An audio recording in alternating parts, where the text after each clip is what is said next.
Capitol Hill in recent years, the years in which my generation has come of age, it's not hard to see why some people are angry and as a result misplacing a lot of their anger. Over the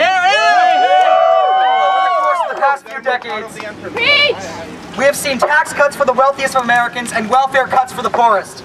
We have seen full-scale wars launched in the name of oil, in the name of profit, in the name of hegemony, and we have seen politicians turn us against our Muslim brothers and sisters in an attempt to distract us from the ramifications of such reckless acts. We have seen the passage of free trade agreements that make it far easier to exploit international workers while leaving many American workers jobless. We have seen the continuous destruction of our environment by transnational corporations willing to risk the stability of our planet's well-being to make a buck or two. We have seen in the 2008 market crash and the 2010 housing collapse the results of allowing the capitalist class to gamble on our well-being. But what makes Trump so dangerous? Trump is inverting this righteous anger and morphing it into nativism, xenophobia, racism, and intolerance. This rhetoric is lending credence to an atmosphere of hatred that is eager to burst onto the scene.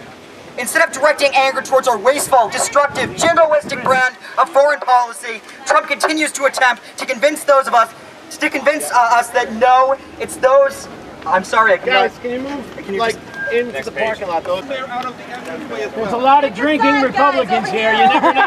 His rhetoric is leading credence to an atmosphere of hatred that is eager to burst onto the scene. Instead of directing anger towards our wasteful, destructive, jingoistic brand of foreign policy, Trump continues to attempt to convince those of us that are in this position of really being discredited that no, it's not those who have been displaced by a reckless policy that we should fear. He tells us that is instead, oh, I'm sorry, again, misreading the writing. It's all right, you're awesome. I'm a scripted kind of guy, John. Jake Tibbetts! Let me start this up. Instead of directing anger towards our wasteful, there we go, destructive, jingoistic brand of foreign policy, Trump is trying to convince us that no, it's those who have been displaced by a reckless policy that we should fear.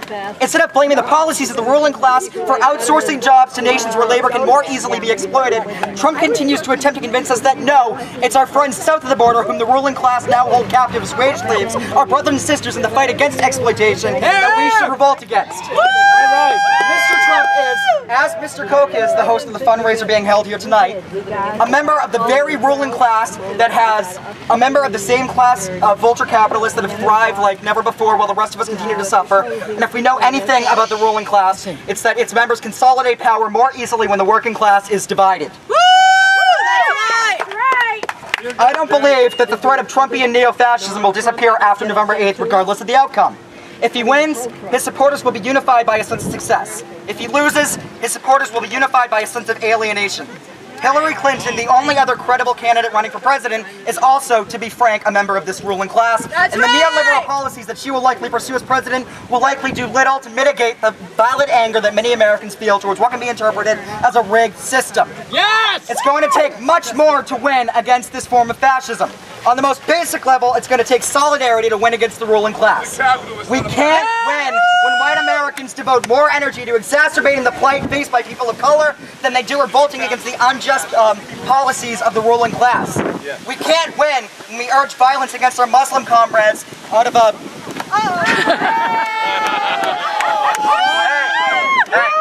out of a fear based on nationalism, one of the most successfully manipulative tools that the ruling class uses to keep us in check instead of questioning why we went to war in the first place. Yes! We can't win when we blame fellow victims of exploitation. Voting in itself will not stop Donald Trump. Witty blog posts in themselves will not stop Donald Trump.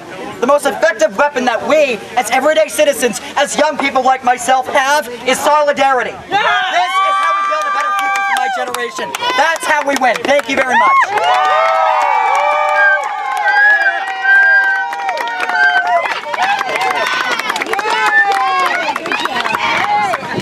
Hey, give me your Trump trash.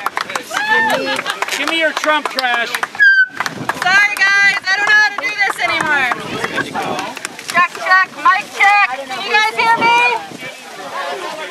You guys, some of my friends asked me why protest? And to them and to everyone else who doesn't understand why we're here today, I say, why not protest? One person told me, leave Trump alone. What? He won the nomination. Let him do his thing. Well, he might have won the nomination.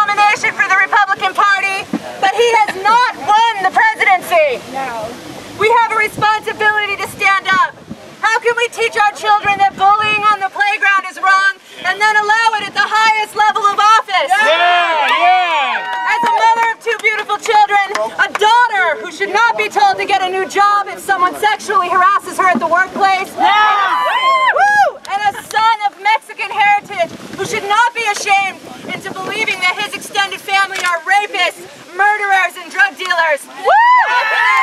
How can I tell him that Donald Trump is fit for presidency? He's not! I can't and I won't.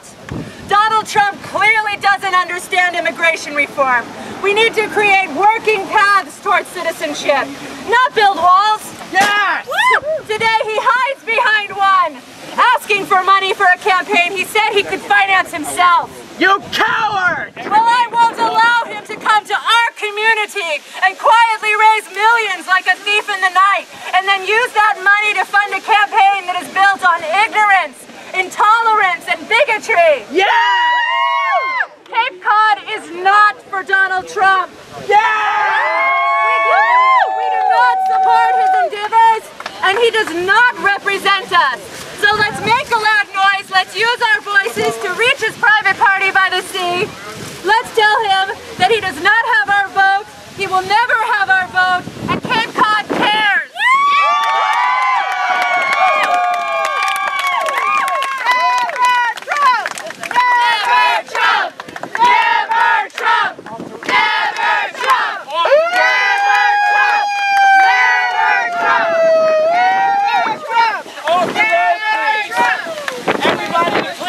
To keep the road clear. Well, this has been a wonderful afternoon, and I want to thank everyone for coming. My name is Etta Goodstein, and I came here today to say that Cape Codders are not for Donald Trump. The Donald does not represent Cape Cod's values. Dishonest Donald has not released his income taxes, and I personally find that appalling. He needs to release his taxes now. And also, as a cancer patient, I'm appalled with how he's treating other disabled people. There is no humanity in any of the things that Trump has brought forth in his campaign. He has unleashed the Pandora box of hatred. He proudly supports the negativity he's created. Shame on him. Cape Codders are the salt of the earth and kind people, and we ask that dishonest Donald not return to our community. Thank you. Never Trump! Never Trump! Never Trump! Never Trump! Never Trump! Never Trump! Never Trump! So, we also want to say that this is not a political event, but as my old friend Tip O'Neill said, all politics is local, and we happen to have Julian Cyr, who's running for state Senate in the race this November. He's going to be in the primary, and now let me give you our great supporter, Julian Cyr from Cape Cod, born here.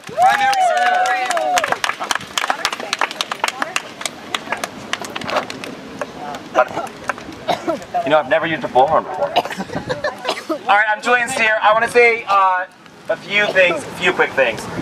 Look, as a queer person, I'm someone who knows a little bit about bullying. There's a lot of people here who know about bullying. I think we had, what, 200 plus, 300 people here standing up for this, making a statement that Donald Trump's values don't reflect our values, Cape Codder's values. As someone, as a feminist, I have to stand up and say no to Trump. As someone who is committed to racial justice and is an ally in racial justice, I have to stand up and say no to Donald Trump. As someone who not only knows and loves and has members of my family who are immigrants, but lives in a community that relies on people coming here to make our community happen, I say no to Donald Trump. As someone who loves my siblings and my whole family, including people who are differently abled, we have to say no to Donald Trump. And what I need you to do, I need you to do two things, all right? Because a lot of folks gave this afternoon. You could have been at the beach. You could have been, I don't know, playing a game, having a drink. But you were here. We walked, what, over 2 miles, 1.5 miles, 2 miles? So I need you to do two things, all right? One, I need you to get involved today, all right? How many people here have done something on any campaign in 2016? Raise your hand if you've done something. Build that wall! Build that wall! All right, cool. So for the people whose hands are raised, I need you to go do something else for another campaign before the end of August, right? It can be for my campaign, it can be for other campaigns here on the Cape, it can be going to New Hampshire, it can be running yourself, all right? I need you to do that. And now, everyone else for number 2, you need to make sure that you are registered to vote. Don't boo, vote. If we don't vote, it ain't gonna happen, all right? So take the activism and the energy that we have today and translate it to organizing at home, locally, nationally. There's stuff you can do. We have activists here. Plug in, and let's do this again. This was fun. So thank you very much, and thank you to the organizers. Just want to thank you all for being here. I've been marching in protest since the Vietnam War in '68 in Berkeley, and nothing has measured the energy that we've had here today. Maybe it's because we have such an evil that we're protesting against. I want to just thank you all. It's been a great afternoon. Thank you. So if you go onto our Facebook page, be aware of whatever else we're going to do. If anyone has any good pictures, I guess I should say bad pictures of Donald Trump, please share them because we were so busy. Yeah, if you see any small hands raised like that, send them to us on Facebook. I want to thank, obviously, Todd Willoughby for organizing this. His capability is not a disability. Here's a young man, 33 years old, that decided to do something. So able-bodied people, as Julian said, we need to do something. We need to do something for ourselves, our political calendar, and we need to thank the young people that came. They are the future. We appreciate Jake, and we appreciate all of you young people. A big round of applause for all of you. And now a big round of applause for the Barnstable Police Department. All right. Thank you.